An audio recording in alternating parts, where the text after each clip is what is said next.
pulled up here. I've been on the bus since Seattle. We pulled up right here, and for a break, I was getting off, get a pack of cigarettes, and gonna jump right back on. And everybody stood up and started walking forward, and then I just heard, or I felt something hard hit me in the back of the head, and I just kind of fell on the front seat behind the bus driver. And I stood up and looked around, and everyone was kind of looking at me, and I was looking at everybody, and it was kind of like a standstill. It seemed like it took forever.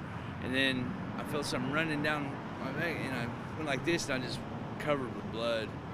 And about that time, that's when people started screaming, and then he started shooting off more shots. Because at first it was just like one shot forever, and then once everyone started screaming, I don't know, I guess it pumped him up or something. He started really letting it off. And so I just sat back down and moved my legs because I was kind of blocking the way out. So I just sat back down and moved my legs and let everybody else go, because I figured I was done for, I guess. If I was shot in the head like that, I might as well let everybody else get off, you know.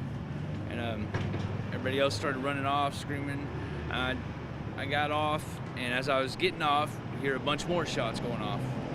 And I made it inside to the AM/PM, and the lady in there was super cool. She held my head for me. And I remember I just kept asking her, "Can I call my mom? Can I call my mom?" And she let me call my mom, and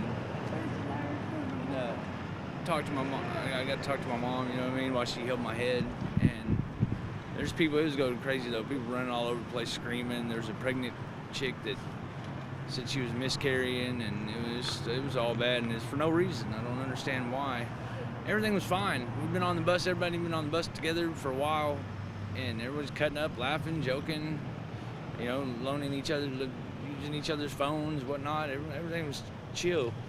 And then dude got on at the stop. He got on at Reading, and he got on the bus and he was cutting it up, chilling, talking. You know what I mean? I just never saw nothing coming. Never seen it coming in a million years. Didn't see it coming. And that's about it. I don't know. What was that like for you guys as far as sitting on the bus together, like before that time? I know you said you didn't expect this. No. It felt like it came out of nowhere. Yep. No one saw it coming. No one. It was all, when the dude got on, he was cutting up and joking with us, just, you know what I mean, like nothing, you know what I mean? Never saw it coming. It's kind of scary. I mean, I could imagine getting shot for something I actually did wrong or something, but just for no reason, just out of the blue, it's kind of scary, you know what I mean? It's, I don't understand when people got to be going through to do something like that, you know what I mean? It just don't make sense. It's crazy. Did he get on any altercations in the bus at all? None, not at all. No, he got on, he was joking and you know what I mean, with us, you know what I mean, everything. And there was no negativity going on at all. It just felt like the bus stopped, and all of a sudden?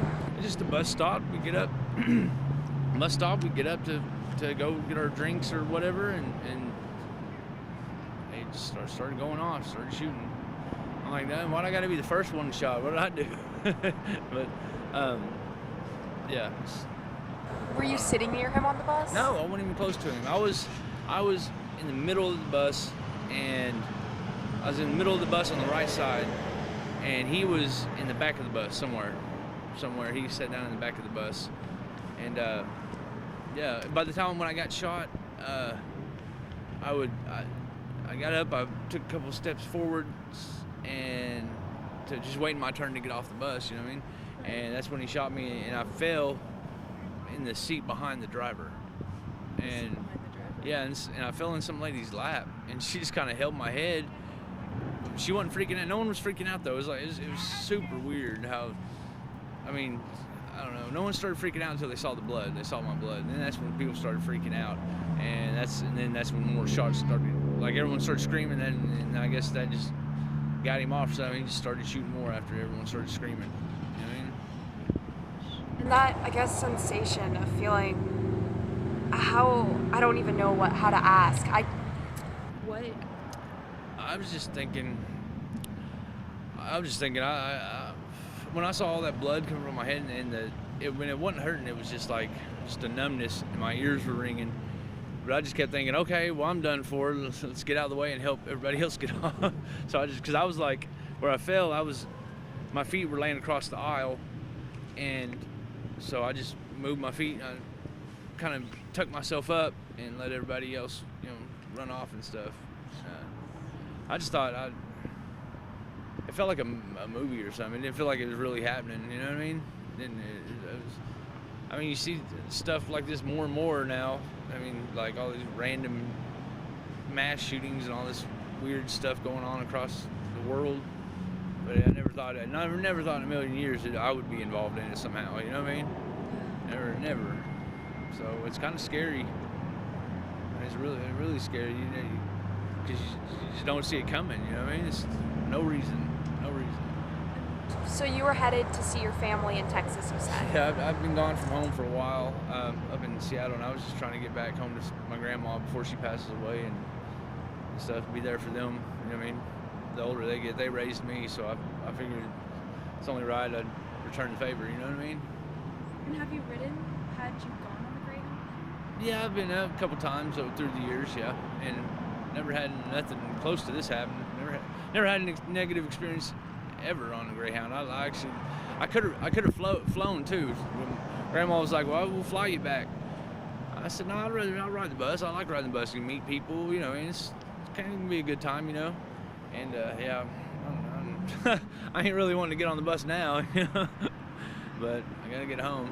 I gotta get home. And tell me what your experience was like as far as they took you to Chico, you said. Yes, yeah. I didn't know where I was.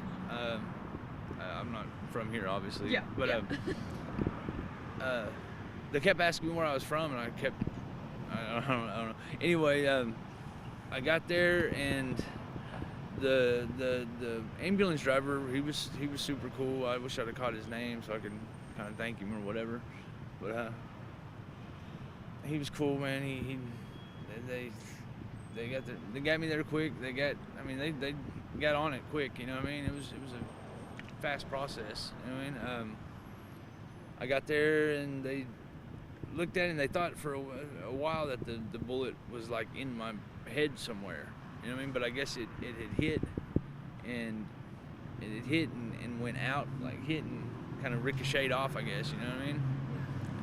As my mom was right though, she always said I had a hard head. I was hard-headed, so I just did good. So it chipped and fractured my skull, and there was bleeding underneath, and they held me overnight. They stapled it up, and they held me overnight for just to make sure the bleeding didn't get worse or start swelling or whatever like that. So this morning this afternoon, they came to me and said everything looks fine. I did all types of CT scans or CAT scans or whatever it is, and this and that. I mean, all types of stuff.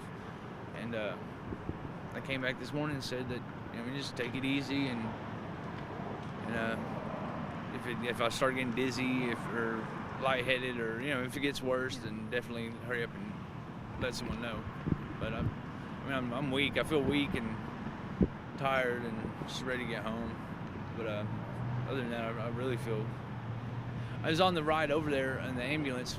I was riding over there, and I could still feel my feet and my hands, and everything still felt, like it was worse. So I thought, okay, maybe it's not too bad, And I kept asking the guy, how bad is it, man? How bad is it? And he's I forgot what he told me. He wouldn't ever give me like a yes or no kind of answer, you know what I mean? When I kept asking him how bad it was, he was just kind of beating around the bush, and I was like, man, tell me, am I gonna die or what? But I figured like I could feel everything and whatnot. I was starting to go a little numb and stuff from all the blood I lost. But other than that, everything still felt intact. You know what I mean? So I kind of started feeling like I was going to be okay.